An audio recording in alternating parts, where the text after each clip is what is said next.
కానీ మనం ఎన్నిసార్లు అండి ఇతరుల గురించి నోటికి వచ్చినట్టు మాట్లాడి ఇతరుల రెప్యుటేషన్ డ్యామేజ్ చేస్తూ ఇతరుల పేరు ప్రతిష్టలు మంటగలుపుతూ తెలిసిన ఇన్ఫర్మేషన్ 10% అయితే మ్యానిపులేటెడ్, యాడెడ్, ఇమాజిన్డ్, ఆ తర్వాత ఎవరికి వచ్చిన టాలెంట్లో ఎక్స్ప్లెయిన్ చేసుకుంటా 90% యాడ్ చేసి బంధువుల గురించో స్నేహితుల గురించో దేవుని సేవకుల గురించో ఉన్నవి లేనివి అన్నీ కలిపి వక్రీకరించి చెప్పుకుంటా ఇంత కూడా మనస్సాక్షిని వచ్చదండి చాలామందికి.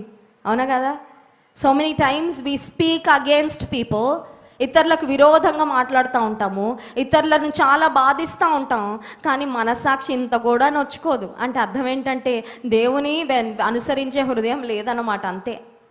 If we're just insensitive to sin, పాపం చేసి స్పర్శ లేకుండా స్పృహ లేకుండా ఇన్సెన్సిటివ్గా ఉన్నామంటే అర్థం ఏంటంటే దేవుని ఆత్మ కార్యం మనలో జరగట్లేదని, దేవునిలో సరిగ్గా లేమని అర్థం. అదొక సూచన, అదొక ఇండికేషన్ అన్నమాట.